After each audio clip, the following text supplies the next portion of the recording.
Salut, ici Jean-François de Sentier du Bonheur et aujourd'hui, on va parler d'Edgar Ceylan.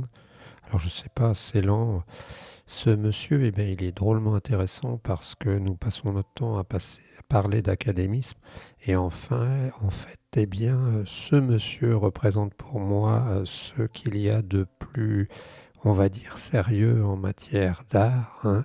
C'est quelqu'un qui est apparemment issu de la Terre de Feu, qui était en Amérique du Sud et qui est venu en France, qui a étudié aux Beaux-Arts et qui est devenu copiste, entre autres, au Louvre, et qui maintenant propose des portraits à l'huile, des portraits faits, ou alors d'après une photo ou de nature, sur nature, comme ça, en 3 heures. Alors si vous allez voir son site, vous verrez que c'est vraiment quelqu'un de sérieux. C'est quelqu'un qui part du principe qu'il peint souvent le masculin sacré, ce qu'il appelle le masculin sacré. Il a une tendance à peindre des nus, d'hommes en particulier, ce qui n'est pas forcément obligatoire, hein. On pourrait peindre des nus de femmes, on pourrait peindre aussi des animaux, peindre des portraits, des paysages. Et en fait, ce qui est très intéressant, c'est ce côté académique, c'est ce qu'on défend sur cette chaîne, c'est-à-dire que rien n'est basé sur rien, hein. Quand, je prends toujours le même exemple, quand des Chinois vont fabriquer une usine, tout bête, la première des choses qu'ils font, comme nous d'ailleurs, c'est pourquoi je parle d'usine chez les Chinois? Parce qu'ils fabriquent beaucoup d'usines et ils ont des nécessités et ils commencent par mettre les bases, c'est-à-dire qu'ils préparent à l'arrivée de l'eau, l'évacuation des eaux, et puis ils préparent aussi l'arrivée des flux d'informations, des flux d'énergie.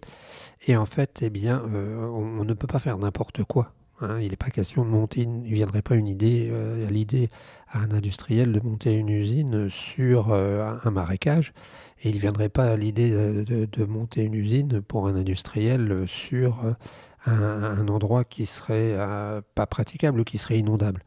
C'est exactement ce qui se passe avec notre notion d'art, puisqu'on a toujours défendu la notion d'art majeur et la notion de connaître et d'apprendre avant de commencer à être artiste.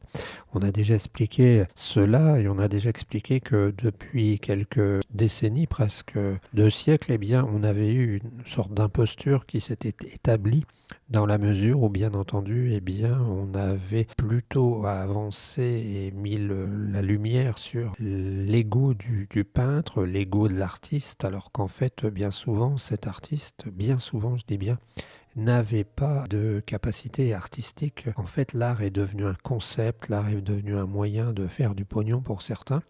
Et il s'est éloigné de son but principal, qui était finalement de répondre à un besoin de l'homme, besoin de chercher l'esthétique, de chercher une certaine perfection et aussi besoin de vivre autrement et de donner au temps une dimension différente. Et d'ailleurs, Edgar Ceylan en parle bien en disant que pour lui, ça se rapproche de la méditation. Voilà, donc je ne peux que vous inciter à aller voir son site.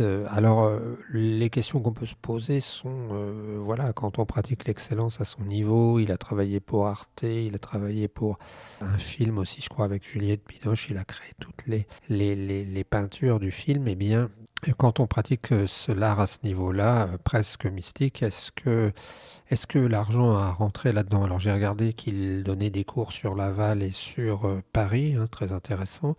Les prix sont assez normaux, hein, sur un trimestre, c'est 1300, 1800, 1500 euros. C'est pas des prix déments, hein. Si tu fais du paramoteur, si tu fais de l'avion, c'est 200 euros de l'heure. Si tu fais du tennis, c'est pas donné non plus. Pour apprendre une des techniques, je pense que c'est possible, hein, c'est important. Et puis aussi, j'ai regardé le prix de ces portraits, et là j'avoue que tu pourras me donner ton avis, mais portrait à 3500 euros, ça me paraît quand même assez, je vais pas dire cher, mais considérable comme prix par rapport au travail.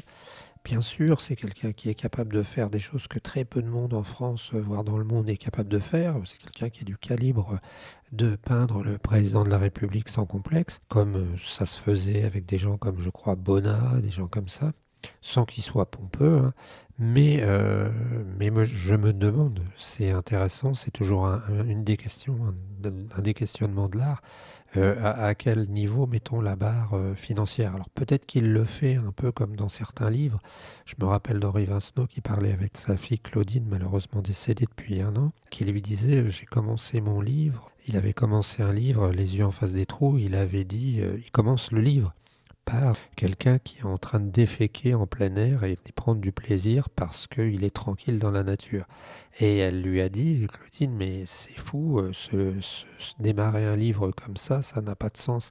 Son père lui avait dit, c'est un barrage à cons, c'est un anti-con, c'est-à-dire que ceux qui ne font pas le pas, eh bien, n'iront pas plus loin, un peu comme si on mettait une barrière.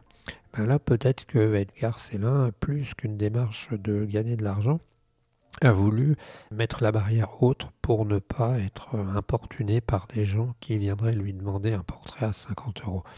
Voilà, donc allez voir cela, allez voir cet homme fascinant. Alors, il y a le côté peindre le nu sacré, le nu masculin sacré qui n'est pas, enfin que j'ai pas complètement compris, mais c'est normal, hein, il a un certain niveau. Ce serait intéressant de le voir peindre des animaux, par exemple, peut-être, ou peindre la nature. Là, il n'y a pas il ne peint pas la nature pour l'instant. Je me rappelle aussi de formidables images du salon de l'agriculture où on avait photographié des magnifiques animaux. Je crois que même que c'était Artus Bertrand qui avait fait ça. Il avait un matériel sans doute très bien. Et en fait, c'était un peu dans le même registre, quoi. Une lumière un peu en clair-obscur et des animaux qui se détachent avec toutes les nuances de lumière. C'était magnifique. Voilà, ben si vous avez un commentaire, quelque chose à dire sur ce peintre, eh bien ne vous gênez pas. Je pense qu'il était important d'en parler parce que c'est vraiment, selon moi, le type même de personne qui peut donner de l'inspiration et puis montrer aux jeunes qu'il y a nécessairement la case à prendre. Hein, parce que le problème, c'est qu'actuellement, on développe une idée de la chanson, on développe une idée de la musique qui est que, et je crois que c'est Jean-Louis Aubert, je ne sais plus lequel qui disait ça, ben oui, mais avec deux, trois accords, la personne qui maîtrise un peu la musique peut faire comme Mozart ou Beethoven. Non, on joue pas sur la même, on n'est pas dans la même planète et on joue pas sur la même échelle. Et en fait, ça, c'est très important à comprendre. Et Gainsbourg l'avait bien compris, lui, qui avait eu une petite prise de bec avec Béard, hein, qui lui disait qu'il y avait les arts majeurs et ce qu'il faisait, et qu'il reconnaissait, je crois, à juste titre, que parfois on peut essayer de tutoyer ce monde, mais que ça reste un art mineur. Voilà, différence entre art majeur et art mineur, et puis art du portrait, toujours fascinant. Qu'est-ce que c'est? Comment saisit-on l'âme d'une personne? En ce moment, je suis en train d'essayer péniblement de peindre des petits anges et j'ai du mal sur les lèvres de la petite qui est assez résistante. On se retrouve très bientôt. Ciao l'ami, n'hésite pas à nous donner des infos sur ta pratique de la peinture à l'huile ou de l'acrylique ou d'autres choses.